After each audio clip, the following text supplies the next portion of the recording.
요한계시록 2장 10절 말씀 우리 한 목소리로 함께 읽겠습니다. 너는 장차 받을 고난을 두려워하지 말라.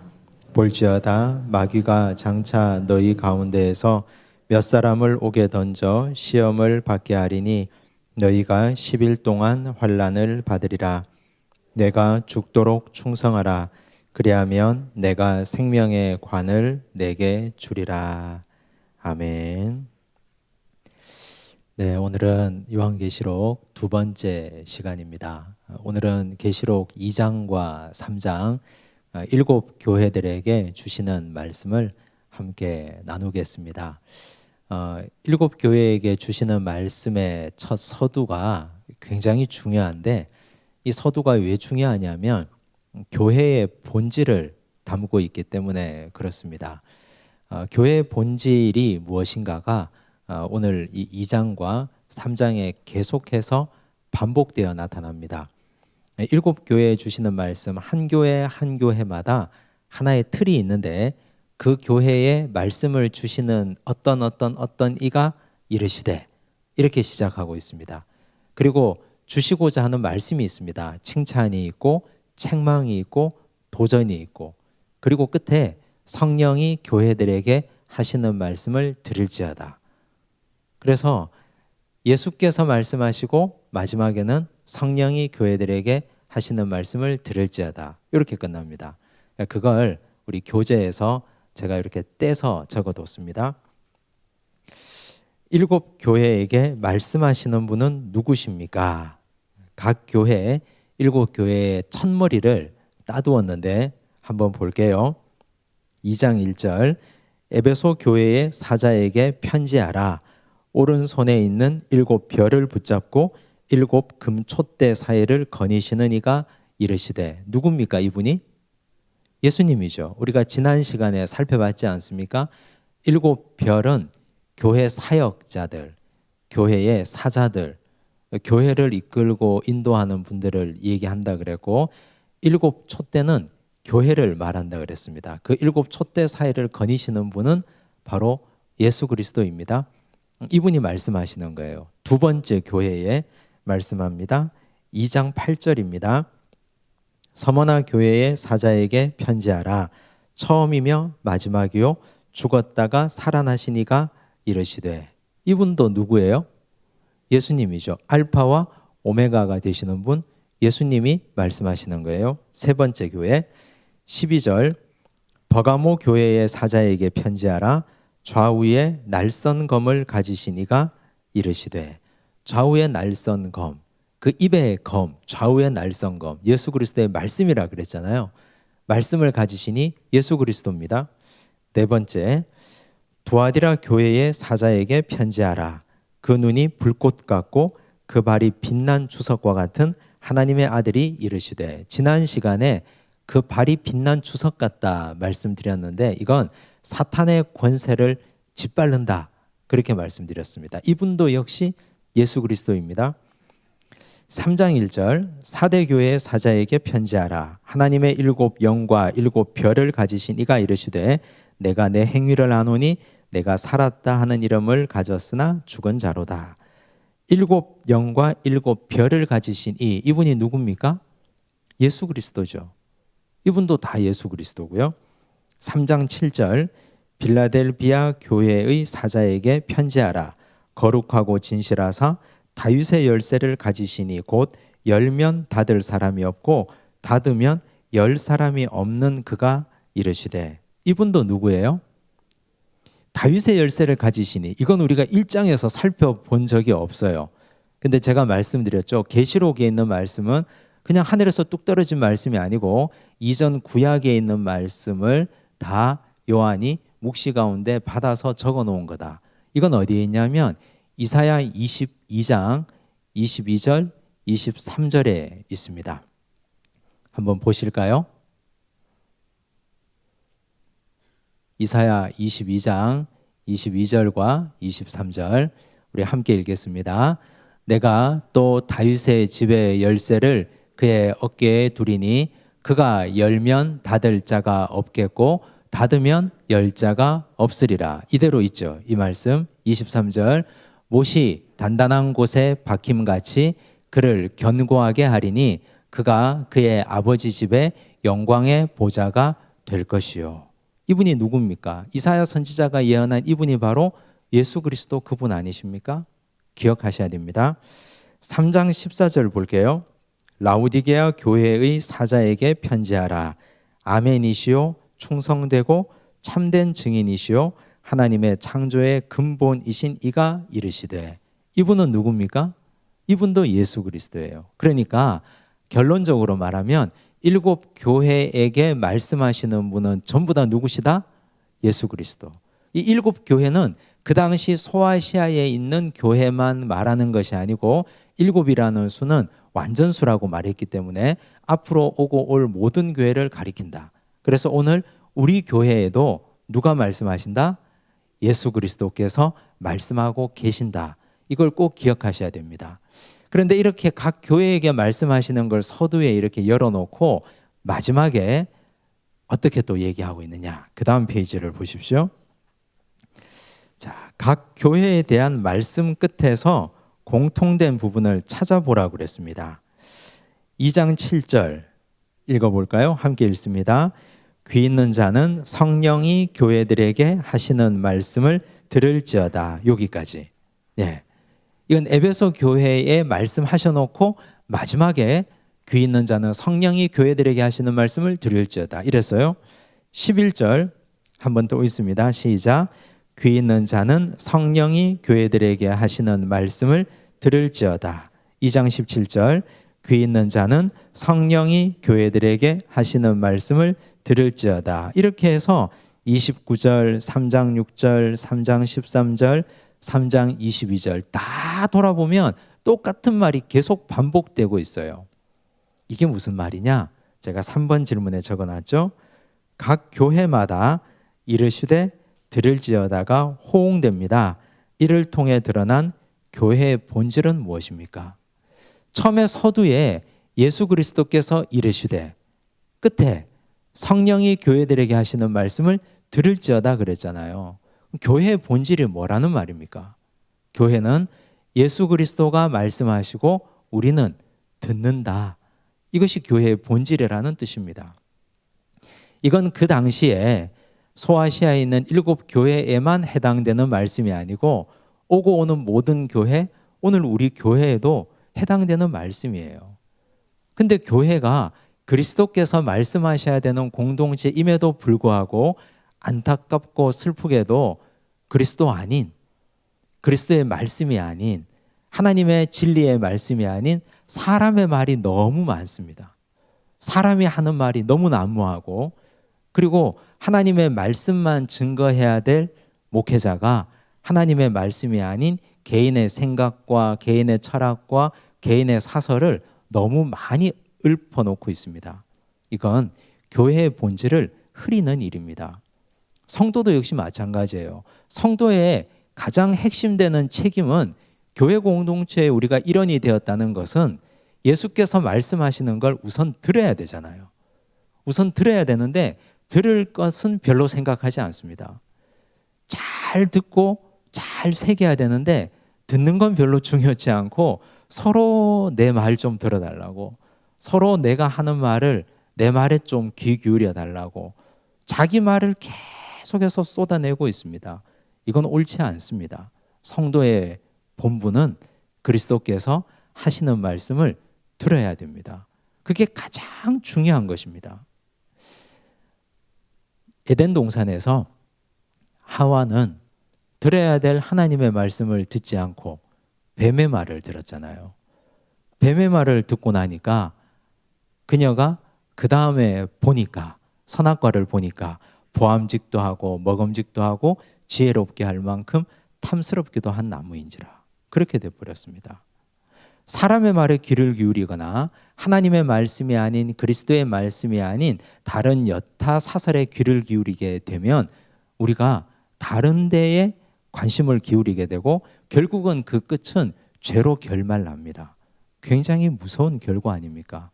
주의하셔야 되고 마음에 꼭 새겨야 되는 교회의 본질입니다. 그래서 사도 요한은 이 소아시아에 있는 7교회에 편지 쓰면서 똑같은 틀을 가지고 얘기합니다. 예수 그리스도께서 이르시되 성령이 교회들에게 하시는 말씀을 들을지어다. 이걸 꼭 새기시고 말하고 싶을 때 우선 내가 한번 들어보자. 내가 외치고 싶을 때 우선 내가 예수님의 말씀이 뭐라고 하는지 한번 귀 기울여 들어보자. 그런 자세가 나도 살고 교회도 세우는 길입니다. 꼭 기억하시기 바랍니다. 이제 본격적으로 각 교회에게 주시는 말씀입니다. 이 7교회에 칭찬, 책망, 도전 이 세 가지 틀이 있습니다. 그런데 어떤 교회는 칭찬이 없고 책망과 도전만 있는 교회도 있고, 또 어떤 교회는 책망이 없고 칭찬과 도전만 있는 교회도 있습니다. 셋 다 있는 교회도 있고. 하나하나 볼게요. 11페이지입니다. 에베소 교회에 주신 말씀을 구체적으로 살펴보십시오. 에베소 교회가 어떤 교회입니까? 많이 들었죠? 에베소 교회. 에베소 교회가 누가 개척한 교회입니까? 바울이 개척했습니다. 바울이 원래 2차 선교 여행 때 에베소를 너무 가고 싶었는데 성령께서 막아서 유럽으로 갔습니다. 에베소는 소아시아의 상업과 무역의 핵심, 중심 도시였습니다. 바울이 생각할 때 그곳에서 복음을 전하면 복음이 아시아 전체로 다 뻗어나가고 번영할 것 같았는데 성령께서 그걸 허락하지 않았습니다. 그래서 바울은 눈물을 머금고 유럽으로 갔다가 3차 선교 여행 때 에베소를 개척합니다. 바울이 에베소에 작정하고 왔기 때문에 3년 동안 눈물과 훈계로 교회를 섬겼습니다. 두란노 서원을 세웠습니다. 브리스길라와 아굴라와 함께 에베소를 열정적으로 길렀습니다. 그랬더니 그 교회가 부흥했고 아주 좋은 교회가 됐습니다. 그런데 그 교회가 이제 칭찬도 있고 책망도 있습니다. 칭찬부터 볼게요. 2절과 3절 제가 읽습니다. 내가 내 행위와 수고와 내 인내를 알고 또 악한 자들을 용납하지 아니한 것과 자칭 사도라 하되 아닌 자들을 시험하여 그의 거짓된 것을 내가 드러낸 것과 또 내가 참고 내 이름을 위하여 견디고 게으르지 아니한 것을 아노라. 칭찬을 쭉 늘어놨죠. 근데 여기서 중요한 것이 알다라는 동사예요. 2절에도 알고 3절에도 아노라 반복되잖아요. 헬라어의 이 원형을 보면 알다라는 동사의 원형이 에이돈입니다. 에이돈. 에이돈이라는 알다라는 동사는 알다, 영어로 know 이런 뜻도 있고 동시에 보다라는 뜻도 있습니다. 보다라는 2차적인 뜻은. 그러므로 그리스도께서 너희들이 이렇게 수고한 것을 내가 안다, 아노니 라고 말씀하신 것은 내가 다 지켜보고 있다 이런 뜻입니다. 예수님께서. 예수님이 우리가 지금까지 수고하고 애쓰고 노력한 모든 걸 안다는 것만 내가 알아도 은혜가 되고 감사하고 야 나를 알아주시는구나 그런 마음이 들어서 굉장히 기쁜데 거기서 한 걸음 더 나가서 내가 다 보고 있다 이러면 얼마나 기쁘겠습니까? 근데 동시에 기쁘면서 동시에 불편한 감정도 있습니다. 혹시 내가 죄 지은 것도 내가 잘못한 것도 주님 뜻대로 살지 않은 것도 다 보고 계셨을 텐데 그런 불안한 마음이 드는 거죠. 우리 주님은 에베소 교회 성도들에게 안다라는 말씀을 하셨습니다. 이 안다라는 말은 7교회에 계속 반복됩니다. 그냥 아는 게 아니라 보고 있다라는 뜻입니다. 오늘 우리에게도 주님은 우리의 수고도 보고 계시고 우리의 죄 짓는 모습도 보고 계시고 잘하는 것도 보고 계시고 잘 못하는 것도 다 보고 계십니다. 책망을 한번 볼게요. 어떤 책망이냐? 4절 보시면 그러나 너를 책망할 것이 있나니 너의 처음 사랑을 버렸느니라. 첫사랑. 바울이 에베소 교회에 복음을 전했을 때 두란노 서원에서 말씀 공부 열심히 하고 사랑이라고 하면 위로는 하나님을 사랑하고 아래로는 이웃을 사랑하는 거 아닙니까? 하나님 사랑과 이웃 사랑이 넘쳐났던 그 첫사랑. 그 첫사랑을 버렸다는 뜻이에요. 5절 그러므로 어디서 떨어졌는지를 생각하고 회개하여 처음 행위를 가지라. 처음 사랑을 버렸는데 바울이 처방을 하죠. 사도 요한이 어떤 처방을 합니까? 처음 행위를 가지라 그랬어요. 이건 굉장히 중요한 말씀인데 사랑은 곧 행동으로 드러난다는 뜻입니다. 너희들이 처음에는 복음을 처음 받아들였을 때는 하나님을 향한 사랑도 표현되었고 이웃을 향한 사랑도 표현되었는데 이제는 그 행위를 찾아볼 수가 없구나. 말씀을 사랑하는 모습도 이웃에게 선을 베푸는 모습도 찾아볼 수가 없게 되었구나. 그러니 어디서부터 떨어졌는지를 깊이 생각해보고 돌이켜 회개하라. 이게 기회입니다. 그래서 처음 사랑의 행위를 가져라. 사랑은 절대 머물러 있는 것이 아닙니다. 행동하는 것입니다. 삶으로 드러나고 표현되고 내 손과 발로 나타나는 것이 사랑입니다. 그렇지 않으면 내가 내게 가서 내 촛대를 그 자리에서 옮기리라. 무서운 말씀이죠. 교회의 영광을 이제는 거두겠다는 뜻입니다. 하나님은 심판의 패턴이 있는데 제가 주일 설교 시간에도 말씀드렸죠. 심판의 패턴은 한 번에 절대 심판하지 않습니다. 회개할 기회를 반드시 주십니다. 지금 여기 에베소 교회에도 회개하라. 이건 7교회에 계속해서 반복됩니다. 책망받는 교회마다 회개하라, 회개하라 계속 반복됩니다. 기회를 주시고 그래도 돌이키고 그래도 회개하지 않으면 그때는 심판하시는 거죠. 6절 보니까 또 칭찬하는 게 또 섞여 있어요. 오직 내게 이것이 있으니 내가 니골라당의 행위를 미워하는도다. 나도 이것을 미워하노라. 니골라당의 행위가 뭘까? 여기에 대해서는 의견이 굉장히 분분해요. 근데 좀 이따가 살펴볼 버가모 교회나 두아디라 교회를 보면 이 니골라당의 교훈은 발람의 교훈과 연결되고 이세벨과 연결됩니다. 그런데 발람은 우상숭배하게 했거든요. 이세벨은 행음하게 했거든요. 음란을 행하게 했습니다. 그래서 이 말은 니골라당의 행위라는 말은 교회 안에 있으면서 우상숭배와 음행을 조장하는 자들을 의미합니다. 그런데 우리가 지금 언뜻 생각하면 교회 안에서 무슨 우상숭배를 조장하고 교회 안에서 무슨 음행을 조장할 일이 있는가 이렇게 생각할 수 있잖아요. 근데 우리가 앞으로 살펴보게 될 소아시아에 있는 7교회의 상황이 그렇지 않습니다. 여기 있는 7교회는 로마 문화라는 그 문화 위에 서 있는 교회입니다. 세상의 도전이 만만치 않아요. 세상의 문화가 굉장합니다. 지난주에 말씀드렸죠.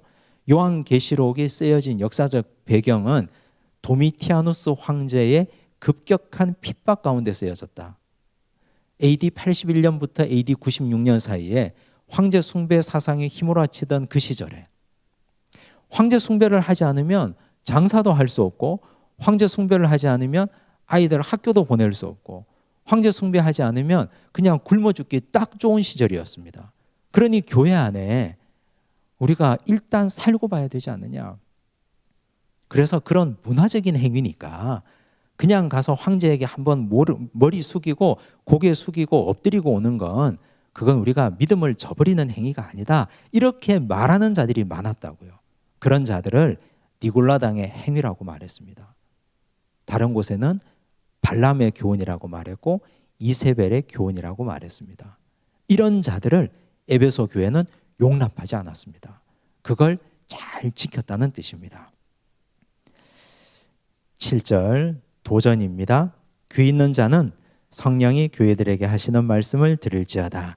이기는 그에게는 내가 하나님의 낙원에 있는 생명나무의 열매를 주어 먹게 하리라. 생명나무의 열매가 뭐예요? 이걸 우리가 문자 그대로 받아들이면 창세기에 있는 에덴 동산을 하나님이 닫으시면서 생명나무의 길을 그룹들과 두루 도는 화영검으로 지키셨는데 사람들이 접근하지 못했는데 그걸 다시 열어주셨다. 그렇게 이해할 수도 있는데 여기서 말씀하는 생명나무의 열매는 지속적으로 너희들에게 말씀을 공급하겠다. 풍성한 말씀을 너희들이 먹고 그 말씀 붙들고 살아갈 수 있도록 도와주겠다라는 뜻으로 이해하시면 좋겠습니다.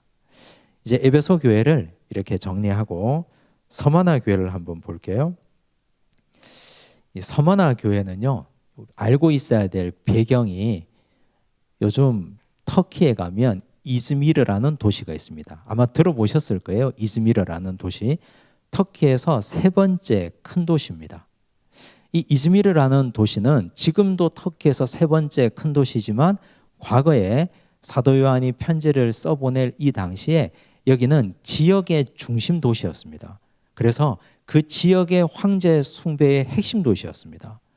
황제 숭배의 신전이 곳곳에 있었기 때문에 그 지역 인근 각지에 있는 작은 도시에 있는 사람들이 서머나 지역 이즈미르에 와서 황제에게 숭배했습니다. 그러다 보니까 거기에는 상업이 활발할 거 아니에요. 사람들이 모이니까. 사람들이 많이 모이면 생산이 되고 그리고 거기 돈이 모이고 사람들이 모이니까 풍성함이 자꾸 있을 거 아니에요. 여기에는 도시가 크다 보니까 유대인들도 있었고 그리고 유대교에서 개종한 그리스도인들도 있었고 이방인이었다가 예수 믿은 그리스도인들도 있었습니다. 그런데 여기 있는 이 유대인들이 아주 못된 짓을 많이 했습니다. 어떤 짓을 했느냐? 서머나에 있는 유대인들이 로마 당국에다가 그리스도인들을 고발하는 행동을 굉장히 많이 했습니다. 동족이었던 유대인인데 이 유대인이 개종하고 그리스도인이 됐잖아요. 그러면 이 사람들이 어디에서 모이고 어디에서 교회 공동체가 있는지를 유대인들이 아는 사람들이 있었다고요. 그 사람들이 로마 당국에다가 저 사람들 저기에서 모입니다. 저기에서 모입니다. 이렇게 해서 교회를 초토화시켰습니다. 그런 피해 도시가 서머나였습니다. 로마 당국 입장에서 보면 유대교는 별로 위험한 종교가 아니에요. 왜냐하면 유대교는 예로부터 내려오는 그냥 자기들의 신인 여호와 하나님을 섬기는 그냥 소종파라고 그들은 생각하는 거예요. 그런데 로마 당국 입장에서 진짜 위험한 사람들은 그리스도인들이 위험합니다. 왜냐하면 예수님께서 왜 돌아가셨습니까? 예수님의 십자가의 명패가 무엇입니까? 유대인의 왕 나사렛 예수 아닙니까? 예수님 스스로가 빌라도의 법정에서 나는 유대인의 왕이라고 말씀하셨습니다. 그런데 그 당시 로마 황제가 다스리는 모든 속주의 황제는 단 한 분, 황제밖에 없습니다. 황제밖에 없어야 됩니다. 그런데 예수 그리스도가 자신을 유대인의 왕이라고 했기 때문에 정치적 반역죄로 십자가에서 돌아가신 것 아닙니까? 그런 예수를 믿는 자들, 위험한 자들인 거예요. 그런 그리스도인들을 같은 동족인 유대인들이 고발한 겁니다. 그래서 그 배경을 가지고 이 말씀을 보셔야 됩니다. 9절을 볼까요? 함께 읽습니다. 내가 내 환난과 궁핍을 알거니와 실상은 내가 부요한 자니라. 여기까지. 환난과 궁핍. 왜 환난과 궁핍이 오겠습니까? 황제 숭배 안 하니까, 장사 못 하고, 아이들 학교 못 보내고, 그러니까 환난하고 궁핍이 오겠죠. 그걸 다 알고 있다 그랬어요. 안다, 에이돈이라는 동사는 알고 있다, 동시에 본다라는 뜻이잖아요. 주님이 알고 다 보고 있다는 뜻이에요. 그런데 실상은 네가 부요한 자다. 영적으로 너희가 부요하고 풍성한 자라고 위로해 주시는 겁니다. 이어서 봅니다. 자칭 유대인이라 하는 자들의 비방도 알거니와 실상은 유대인이 아니요 사탄의 회당이라. 제가 말씀드렸죠. 유대인들이 어떻게 그리스도인들을 핍박하고 비난하고 고발해서 그들을 끌어가고 죽이게 하는지. 그런데 주님 말씀하시잖아요. 자칭 유대인이라 말하는 자들의 비방을 내가 다 알고 있다. 그런데 그들은 참된 유대인이 아니고 사탄의 회당이다. 내가 버린 자들이다. 너희가 부요한 자다. 주님이 이렇게 위로해 주셨습니다. 도전이 있습니다. 서머나 교회는 책망이 없어요. 도전이 있습니다. 10절 아까 우리가 읽었던 말씀인데요. 너는 장차 받을 고난을 두려워하지 말라. 무슨 말이에요? 이제 고난이 없다 이 말씀입니까? 앞으로 고난이 있다 말씀입니까? 고난이 있다는 말이에요. 이건 사실 우리에게는 굉장히 버거운 말씀입니다. 그런데 꼭 기억해야 될 것, 기독교라는 종교는 고난 없이는 절대로 존재하지 않습니다. 가짜 기독교의 탈을 쓴 가짜 복음, 거짓 복음을 전하는 사람들이 복만 얘기합니다. 축복만. 예수 믿으면 돈 많이 벌고 자손 만대 복 받고 걱정 없이 살 것이고 천대 만대 쌓을 곳이 없도록 복을 주실 것이다. 이것만 얘기하는 자들이 가짜 복음이에요. 예수님의 십자가 없이 어떻게 부활이 있습니까? 예수님의 고난 없이 어떻게 우리가 나음을 입습니까? 시편 23편에도 말씀하셨지 않습니까? 네가 사망의 음침한 골짜기로 다닐지라도 해를 두려워하지 않을 것은 내와 주의 막대기와 주의 지팡이가 너를 안위하신다고 말씀하셨지 않습니까? 주께서 함께 하시니까. 그런데 아예 우리가 사망의 음침한 골짜기를 다니지 않게 하겠다는 말씀은 없는 거예요. 우리 생각에는 사망의 음침한 골짜기 싫은데 그쪽으로 인도하지 않으면 좋을 텐데 왜 그쪽으로 인도해 놓고 주의 막대기와 지팡이가 나를 안위하십니까? 이렇게 말할 수 있잖아요. 그런데 기독교의 복음의 진리는 그렇지 않습니다. 고난 후에 영광이 있고 십자가 지고 부활이 있다는 사실이에요. 그래서 여기에서 서머나 교회에 주시는 말씀, 너희가 지금까지 핍박받고 환난받고 고난받았지만 그러나 아직까지 장차 받을 고난이 남아있다는 뜻이에요. 그런데 희망도 주십니다. 마귀가 장차 너희 가운데에서 몇 사람을 옥에 던져 시험을 받게 하리니 너희가 10일 동안 환난을 받으리라. 여기 10일이라는 말은 숫자 그대로 10일이 아니에요. 계시록에서 말하는 이 10일이라는 말은 끝이 있다는 뜻이에요. 반드시 끝이 있다. 9일 다음에 10일이 오는 것처럼 반드시 끝날 날이 있다. 그것이 마지막 마감하는 날이 있으니까 견뎌보라는 뜻이에요. 내가 죽도록 충성하라. 그리하면 내가 생명의 관을 내게 주리라. 견뎌보라. 그러면 마지막 날에는 생명의 관을 받을 것이다. 그리고 또 한 가지 도전을 주셔요. 이기는 자는 11절입니다. 둘째 사망의 해를 받지 아니하리라.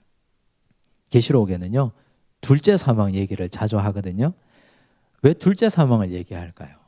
사람은 한 번 태어나죠. 육체로 어머니 태에서 한 번 태어나잖아요. 모태에서.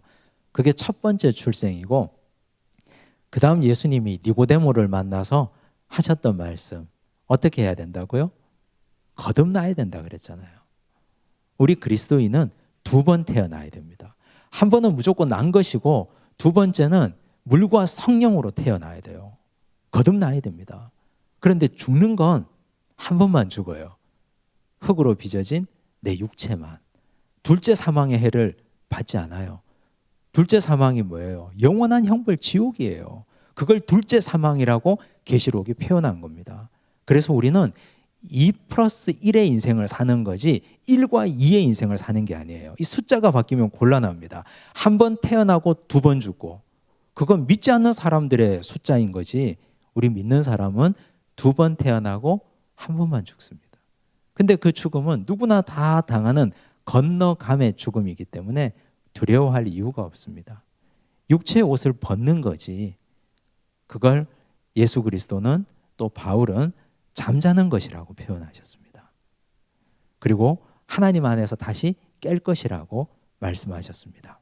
그래서 이런 핍박과 환난과 고난 걱정하지 마라. 기껏해야 너희 육체밖에 죽이지 못한다. 너희 영혼은 내가 꼭 붙잡고 있으니까 염려하지 마라. 그 말씀을 하신 겁니다. 이제 세 번째 교회 봅니다. 버가모 교회입니다. 자, 버가모 교회는요, 또 어떤 교회냐? 이 교회는 아까 우리 서머나 교회는 황제 숭배의 중심 도시라 그랬죠. 근데 버가모 교회는 거기에 한술 더 떠서 황제 숭배 더하기 이교도의 신전이 있었습니다. 제우스 신전도 있고 아프로디테 신전도 있고 아폴로 신전도 있고 뭐 그리스 로마 신화에 나오는 각종 신들의 신전이 버가모 지역에 빼곡하게 있었습니다. 그러니까 그곳에 교회가 있었다고 생각해 보십시오. 어릴 때부터 그 신전에 가서 제사 드리고 어릴 때부터 그 신전 체험이 일상화되어 있는 사람이 예수 믿고 구원받았어요. 근데 쓴뿌리가 남아있지 않겠습니까? 그 영혼 깊숙한 곳에 불쑥불쑥 이게 자꾸 올라오는 거예요. 복음의 능력이 약해지면, 내 상태가 안 좋아지면, 영적 능력이 약해지면, 말씀 붙들고 살다가 그래도 저 사람들이 저렇게 모여서 재미나게 노는 걸 보면 나도 저기 가서 함께 놀고 싶은 거예요. 그게 버가모 교회의 문제였습니다. 볼까요? 13절 내가 어디에 사는지를 내가 아노니. 어디에 산다 그림이 그려지시죠? 황제 숭배의 중심 도시고 이교도의 신전이 많은 곳. 거기는 사탄의 권자가 있는 데라. 딱 규정을 해버렸어요. 거기는 뭐가 있다? 사탄의 권자가 있는 데다. 내가 내 이름을 굳게 잡아서 내 충성된 증인 안디바가 너희 가운데 곧 사탄이 사는 곳에서 죽임을 당할 때에도 나를 믿는 믿음을 저버리지 아니하였도다. 버가모 교회에 순교자가 한 사람이 있었는데 이 순교자 이름이 안디바였나 봐요. 안디바에 대해서는 남아있는 기록이 없어요. 근데 이분이 순교의 본을 보인 순교의 피가 흐르고 있는 교회가 바로 버가모 교회였어요. 그 칭찬을 했습니다. 그러나 책망이 있습니다. 그러나 내게 두어 가지 책망할 것이 있나니 거기 내게 발람의 교훈을 지키는 자들이 있도다. 발람이 발락을 가르쳐 이스라엘 자손 앞에 걸림돌을 놓아 우상의 제물을 먹게 하였고 또 행음하게 하였느니라. 이건 민수기 22장에서 25장까지를 읽어보시면 잘 나오는 말씀인데 발락, 모압 왕 발락이 발람이라는 이 사람을 고용해가지고 이스라엘 백성들을 저주하게 했거든요. 그런데 하나님이 그의 입을 틀어막아가지고 저주가 축복이 되게 했어요. 근데 이 사람이 모압 왕 발락을 부추겨가지고 이스라엘 백성들에게 덫을 놓습니다. 우상 숭배하고 그리고 음행을 범하게 만듭니다. 그래서 이스라엘 백성들이 바로 그곳에서 죄를 짓습니다. 시딤에 머물면서. 이게 민수기 25장에 나오는 이스라엘 백성들의 범죄입니다. 그런데 이런 발람의 교훈을 따르는 자들이 버가모 교회 안에 있었다는 뜻이에요. 교회 밖에 적들이 있었던 게 아니에요. 교회 밖에 악한 세력이 있었던 것이 아니고 교회 안에 있었습니다. 발람의 교훈을 따르는 자들. 이런 사람들은 어떤 자들일까요? 성도들을 부추기는 거예요. 우리 여기서 황제 숭배 안 하고 이교도 숭배 안 하고 있다가 굶어 죽기 딱 좋다고. 빨리 나가서 한번 가서 저들의 축제에 한번 참여하고 한번 가서 머리 숙이고 엎드리고 살 길을 도모하자고 그렇게 이야기하는 자들. 그건 그냥 우리 삶의 문화니까 우리 교회가 받아들이는 것은 아무런 문제가 되지 않는다고. 교회의 세속화를 부추기는 자들. 그래서 교회가 우상 숭배하게 하고 음행하게 하는 자들. 이런 자들이 바로 발람의 교훈을 따르는 자들이었습니다. 그런 자들을 이렇게 얘기하죠. 15절에 이와 같이 내게도 니골라당의 교훈을 지키는 자들이 있도다. 아까 에베소 교회 얘기했죠. 니골라당의 교훈, 발람의 교훈. 이거 다 교회 안에 있는 악한 잔재들입니다. 자, 도전을 주십니다. 16절 그러므로 회개하라. 그리하지 아니하면 내가 속히 가서 내 입의 검으로 그들과 싸우리라. 회개하라. 기회를 주시는 거죠. 우리 주님은 참 좋으신 분이라서 한 번에 절대 쳐버리지 않습니다. 책망할 때 반드시 회개하게 하시는 분. 재밌는 말씀이 나와요. 17절에 이기는 그에게는 내가 감추었던 만나를 주고 흰 돌을 줄 것이다 그랬어요. 감추었던 만나는 뭐고 흰 돌은 뭘까요? 만나는 우리가 미루어 짐작하면 알 수 있죠. 이스라엘 백성들이 출애굽 당시에 광야에서 40년 동안 먹었던 것. 만나는 곧 생명의 말씀, 생명의 양식 아니겠습니까? 생명의 말씀을 너희들에게 계속 공급해 주겠다. 흰 돌은 뭘까요? 그 당시에 이 로마가 다스리고 통치하고 있었던 당시에 잔치집에 혹은 국가가 운영하거나 큰 이벤트가 있으면 초대받은 사람들에게 흰 돌을 줬대요. 돌을. 그 돌에 그 사람의 이름을 적어가지고 초대권을 배부해서 나누어 줬대요. 그걸 흰 돌로 표현한 겁니다. 그 뒤에 재밌는 말이 나와요. 또 흰 돌을 줄 터인데 그 돌 위에 새 이름을 기록한 것이 있나니 받는 자밖에는 그 이름을 알 사람이 없느니라. 천국 티켓을 준다는 뜻입니다. 너희가 발람의 교훈을 따르지 않고 믿음을 잘 지키고 굳게 살면 이 땅을 사는 날 동안은 생명 양식 만나를 풍성하게 부어줄 것이고 그리고 천국에 들어갈 수 있는 천국 티켓을 너희들에게 주겠다. 네 번째 교회입니다. 두아디라 교회에 주신 말씀을 구체적으로 살펴보십시오. 이 두아디라 교회는요, 무역과 상업이 아주 풍성했던 도시였어요. 두아디라라는 도시는. 그런데 여기는요, 이 구리 세공업자들이 그렇게 많았답니다. 그리고 또 옷감 염색하는 염색업자들이 많았습니다. 구리 세공하는 사람들과 염색하는 사람들이 많으면, 이 동일한 직업을 가지고 있는 사람들이 많으면 뭘 형성합니까? 조합을 형성하게 돼 있어요. 길드라는 폐쇄형 협동조합을 형성하게 되어 있습니다. 그래서 그 조합에 들어온 사람들이 배타적인 특권을 누리는 거예요. 들어오지 않는 사람은 그 조합에 들어온 사람들에게 따돌림 당하고 물건도 그 도시에서 팔아먹을 수 없고 그렇게 되는 거예요. 우리도 그런 게 있잖아요. 옛날 중세시대도 있었고 지금 이 고대시대에도 구리 세공업자들과 염색업자들이 길드라는 큰 자기들만의 상업조합을 만들어서 그거 가지고 배타적인 상업의 독점권을 누리고 있었습니다. 그런데 그 사람들이 1년에 한 번씩 했던 행사가 있는데 이 두아디라시에서는 제우스 신과 아폴로 신을 섬겼습니다. 이방 신을 섬기는 제전을 여는데 그리스도인들이 이 조합에 들 수 있습니까? 못 듭니까? 들게 되면 안 할 수 없고 안 들게 되면 굶어 죽기 딱 좋고 어떻게 해야 됩니까? 이게 이 두아디라 교회에는 큰 고민거리였습니다. 사실 오늘 우리도 신앙생활하면서 내 목구멍이 포도청이라서 먹고 사는 것 때문에 잠깐 눈 질끈 감고 잠깐 내 양심에 하나님도 팔아먹고 살 때가 많이 있지 않습니까? 사실. 그런데 이게 우리 지금만 있는 게 아니고 옛날 2000년 전 초대교회 때도 이 소아시아의 7교회도 우리와 같은 고민, 우리보다 훨씬 더 처절한 고민을 하고 살았던 겁니다. 이들은 생명을 걸고 그렇게 살았던 겁니다. 보십시오.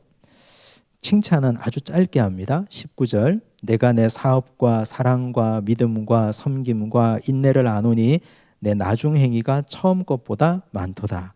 그런데 책망이 아주 많아요. 책망 보시면 그러나 내게 책망할 일이 있노라. 자칭 선지자라는 여자 이세벨. 진짜 이 여자 이름이 이세벨이었는지 너무너무 악해서 구약의 아합 왕의 아내 이세벨의 이름을 그대로 따갖고 왔는지는 알 수 없어요. 근데 이세벨이라는 이름에서 우리가 딱 느끼는 감정이 아주 사탄의 느낌이 확 오잖아요. 아합의 아내 이세벨이 얼마나 독한 여자입니까? 이세벨이 두로와 시돈의 공주로 북이스라엘에 시집와서 북이스라엘 전체를 바알 우상화 시켰잖아요. 근데 그 여인 이세벨이라는 여인이 이 교회 안에 있었어요. 근데 자칭 그 여인은 자기 스스로를 선지자라 했습니다. 어떻게 했느냐? 내 종들을 가르쳐 꾀어 행음하게 하고 우상의 제물을 먹게 하는도다. 여기 문자 그대로 행음을 했다는 것으로 볼 수도 있고 우상 숭배를 조장했다는 것으로도 볼 수 있습니다. 이세벨이 어떤 논리로 우상 숭배를 조장했을 것 같으십니까? 우리가 먹고 살려면 상업조합에 구리 세공업자 조합에 가입해야 되고 우리가 먹고 살려면 염색업자들이 그들의 모임에 가입해야 되는데 1년에 딱 한 번 아폴로 신에게 제사 지낼 때 그때만 가서 한 번만 눈 딱 감고 고개 숙이고 그리고 우리 먹고 살자. 그래야 우리가 교회 헌금도 하고 그래야 우리 교회가 부흥할 거 아니냐고. 그런 식으로 사람들을 꿰어서 행음하게 하고 우상 숭배하게 한 거예요. 내가 그에게 회개할 기회를 주었으되 자기의 음행을 회개하고자 하지 아니하는도다. 그러니까 회개할 기회를 줬는데도 회개하지 않으니까 심판하시는데요. 심판이 3가지로 나옵니다. 첫째, 볼지어다 내가 그를 침상에 던질 터이요. 그는 이세벨입니다. 침상에 던진다는 말이 어떤 말이에요? 누워서 못 일어나게 한다는 뜻입니다. 병들어서 죽게 만들겠다는 뜻이에요. 2번째, 그와 더불어 간음하는 자들도 만일 그의 행위를 회개하지 아니하면 큰 환난 가운데 던지고 더불어 간음한다. 즉 이세벨의 말을 듣고 아폴로 신전에 가서 고개 숙인 자들, 그런 자들도 회개하지 아니하면 똑같이 큰 환난을 당하게 하겠다. 세 번째 23절 또 내가 사망으로 그의 자녀를 죽이리니. 이건 이세벨의 자녀나 회개하지 않은 아폴로 신전의 고개 숙인 자들의 자녀나 똑같습니다. 그런 자들의 자녀까지 내가 멸절시키겠다. 구체적으로 말씀하시고 아주 무섭게 말씀하셨습니다. 우리가 여기서 한번 중간 정리를 하고 넘어가야 되는데요. 에베소 교회 안에 있었던 자들 니골라당이었죠. 근데 에베소 교회가 니골라당의 행위를 용납하지 않았습니다. 버가모 교회 안에 있었던 자들 발람의 교훈을 쫓는 자들, 두아디라 교회 안에 있는 자들 이세벨의 교훈을 따르는 자들, 내부의 적이 더 위험한 법입니다. 교회 안에 내부의 적이. 그래서 계시록 2장과 3장 첫 서두에 제가 말씀드린 거, 교회는 예수 그리스도께서 하시는 말씀을 듣는 공동체가 되어야지 발람의 교훈을 따르는 자들이 되어서도 안 되고 이세벨이라는 여자가 우리 한 번만 딱 눈 감자 이렇게 얘기하는 것을 들어도 안 된다는 뜻입니다. 교회는 혹시 목회자가 잘못 가르칠 수 있어요. 혹시 목회자가 자기 욕심에 따라서 성도들을 자기 마음대로 끌고 가려고 할 수 있어요. 분별할 수 있어야 됩니다. 우리 성도들이.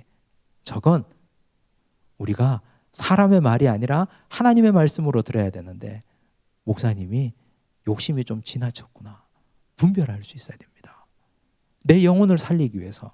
내가 살고 내 자식이 살고, 여기 지금 자식도 죽는다 그랬잖아요.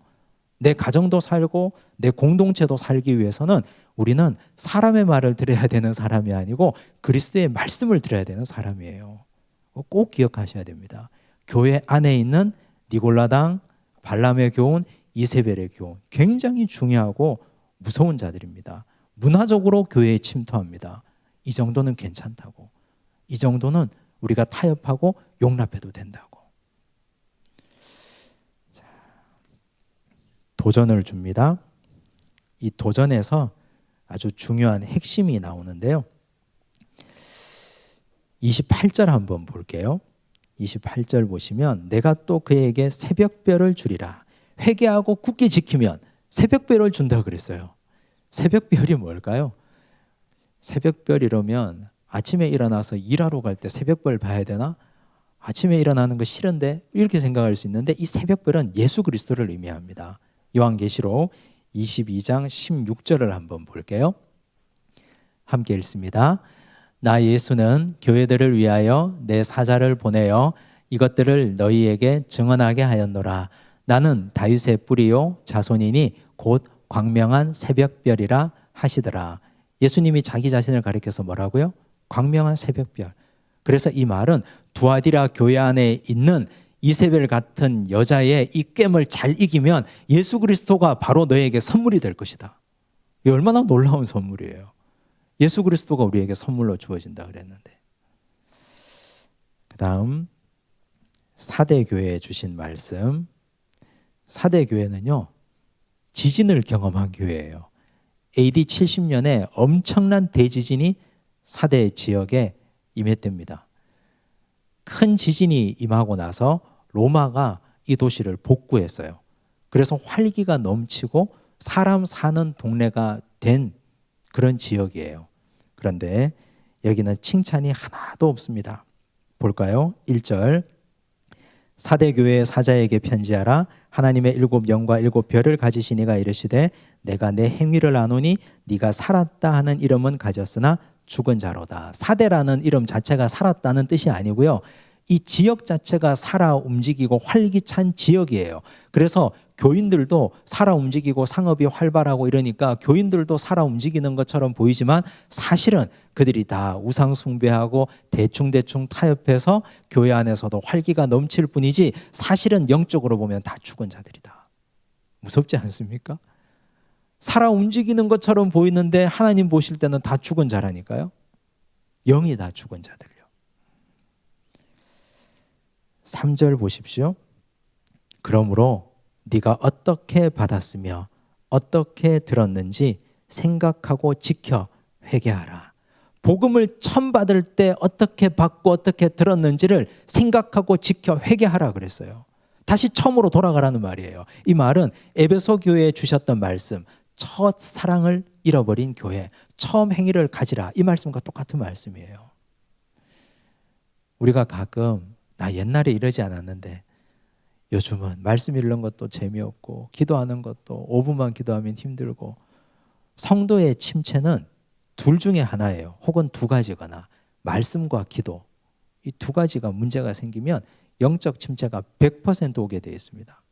말씀은 하나님께서 위로부터 우리에게 주시는 영적인 파이프고, 기도는 우리 인간이 하나님 편에서 올려드리는 영적인 파이프예요. 이게 마치 우리 혈관의 순환처럼 잘 조화롭게 순환이 되어져야지, 어느 한 군데가 막혀 있으면 영적인 침체가 반드시 오게 되어 있습니다. 그때 우리는 말씀의 라인을 점검해 봐야 되고 기도의 라인을 한번 점검해 보셔야 돼요. 기도를 회복하는 것은 언젠간 되겠지 이래서는 안 됩니다. 그때는 뭔가 계기를 마련하셔야 됩니다. 혼자서 일주일이라도 기도를 한번 해보시든가, 새벽이라도 한번 나와보시든가, 뭔가 반전하는 획기적인 계기를 마련해 보셔야 돼요. 어디서 떨어졌는지 생각하고, 처음 복음을 들었을 때, 처음 내가 제대로 하나님 말씀을 듣고 회개했을 때 그때를 생각하고 돌이켜야 됩니다. 그게 기회를 주시는 거거든요. 도전을 줍니다. 그런데 사대 교회에도요, 남은 자들이 있었어요. 4절, 그러나 사대에 그 옷을 더럽히지 아니한 자 몇 명이 내게 있어 흰 옷을 입고 나와 함께 다니리니 그들은 합당한 자인 영고라. 망하라는 법은 없어요. 이 남은 자가 있었어요. 이건 구약 시대 때도 내려오는 사상 아닙니까? 이스라엘 백성들이 다 타락해도 남은 자가 있었어요. 엘리야가 그랬지 않습니까? 하나님 다 돌아서고 저만 남았습니다. 그때 하나님이 말씀하셨습니다. 아니다, 아직까지 바알에게 무릎 꿇지 않고 입 맞추지 아니한 7,000명이 남아있다 말씀하셨지 않습니까? 사대 교회가 다 죽은 것처럼 보였는데 남은 자들이 있었어요. 그래서 하나님의 교회는 전부 다 썩어 빠진 것 같고 다 죽어 문드러진 것 같은데 기도하는 몇 사람이 남아있다니까요. 그 몇 사람이 그루터기가 되어서 교회를 세우고 교회를 살립니다. 가정도 마찬가지예요. 내가 가정의 영적인 최후의 보루라는 생각을 하고 살아야 돼요. 내가 무너지면 다 무너진다는 생각을 하고 살아야 돼요.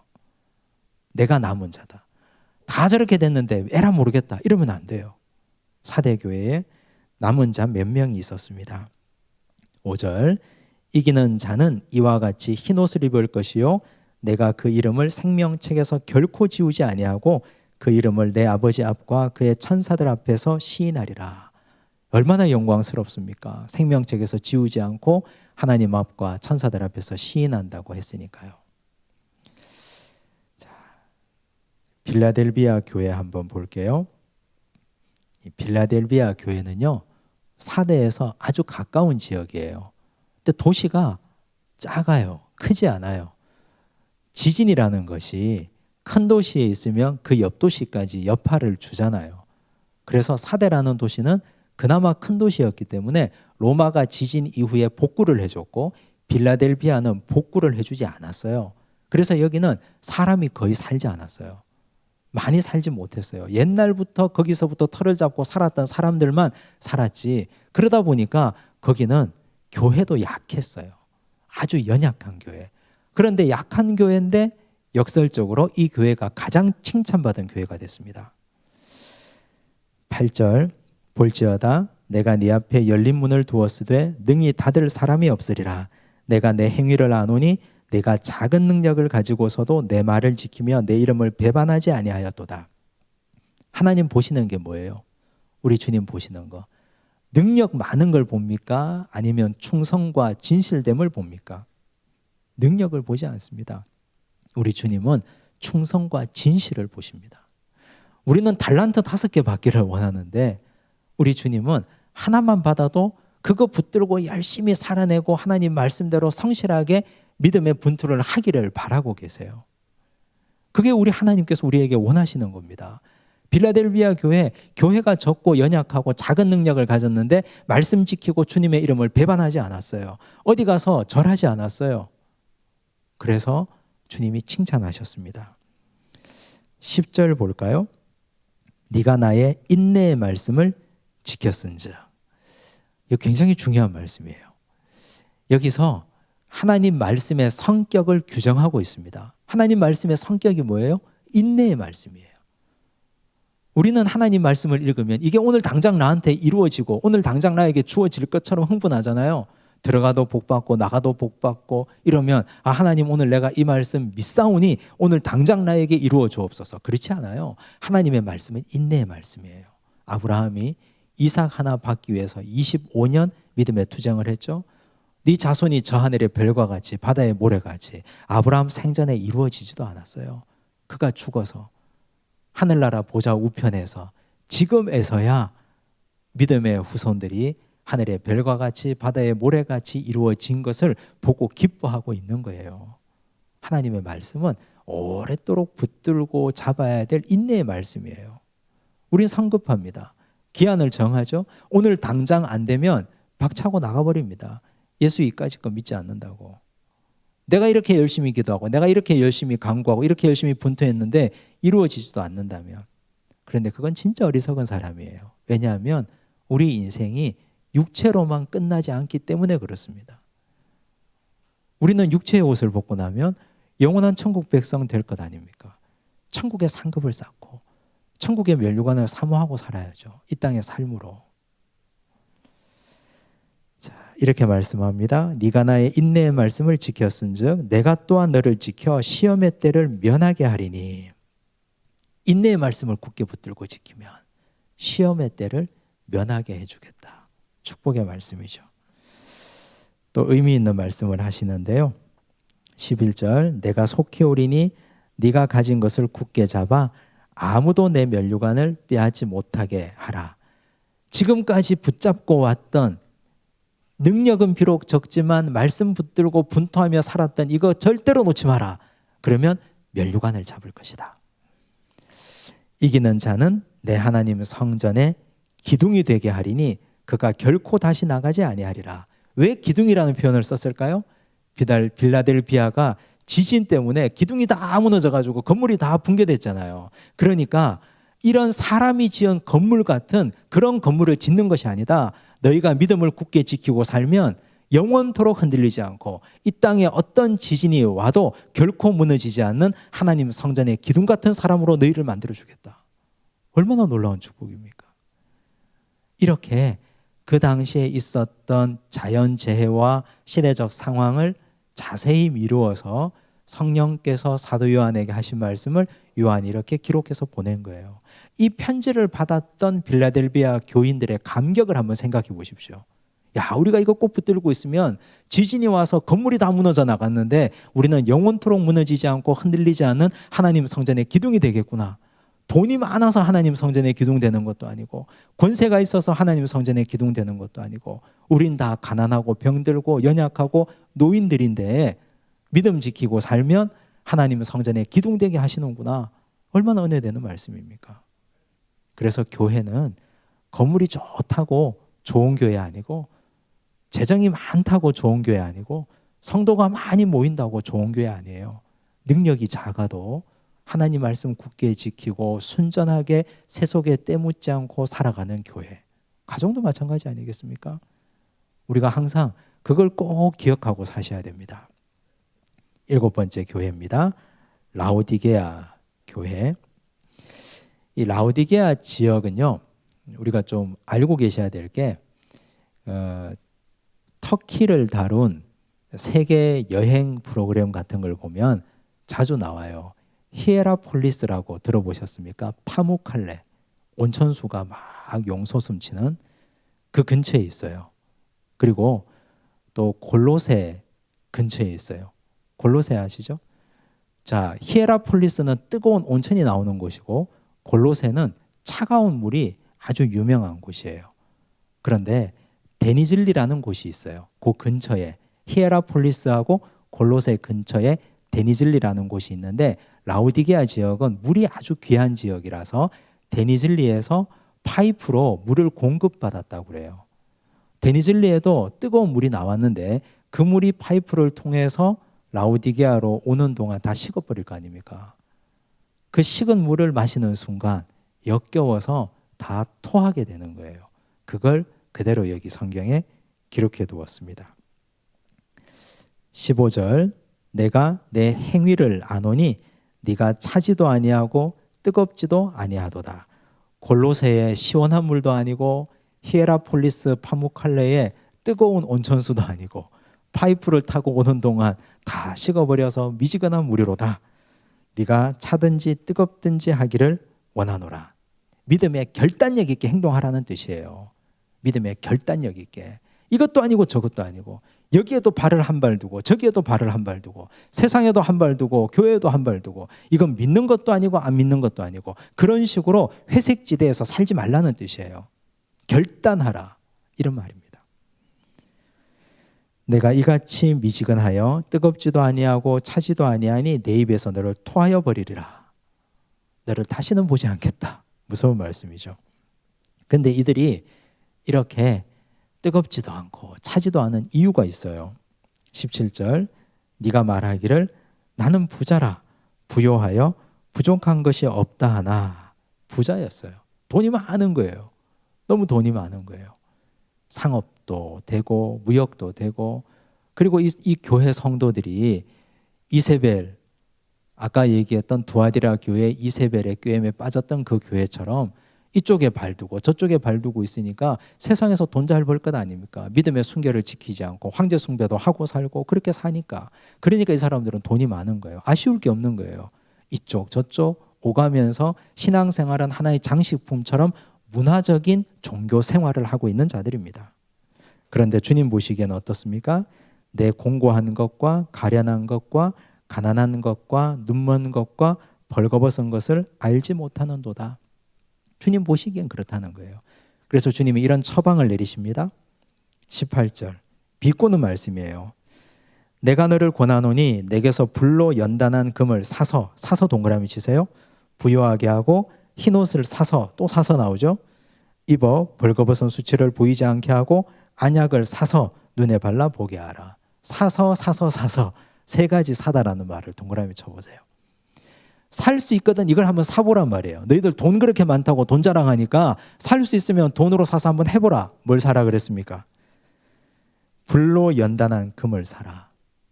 불로 연단한 금. 순결을 얘기하잖아요. 금은 정금같이 나오리라. 정금같이 나온다는 말은 뭐예요?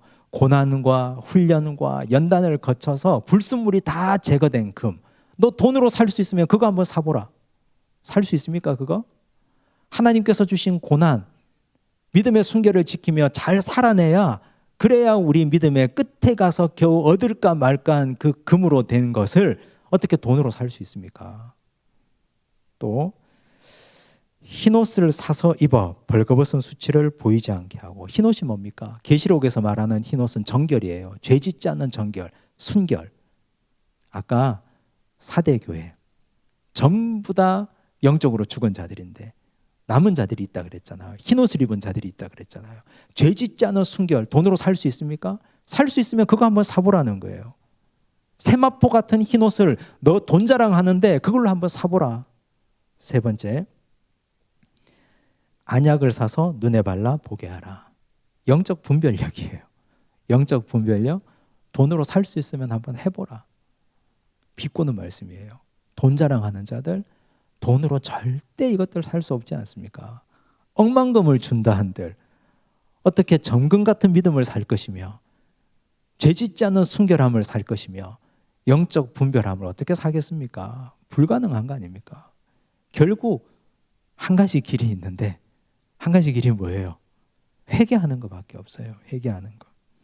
19절 물은 내가 사랑하는 자를 책망하여 징계하노니 그러므로 내가 열심을 내라. 회개하라. 여기도 회개하라는 말씀 나오죠. 이런 썩어 빠진 교회에도 그리스도께서 우리 주님께서 회개할 기회를 주시잖아요. 그리고 유명한 말씀이 나옵니다.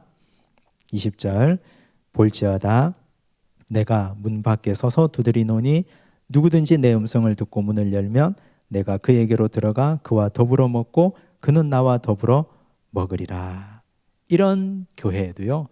돌이키기만 하면 이렇게 복을 준다 그랬어요. 21절 이기는 그에게는 내가 내 보좌에 함께 앉게 하여 주기를 내가 이기고 아버지 보좌에 함께 앉은 것과 같이 하리라. 보좌에 함께 앉게 해준다 그랬어요.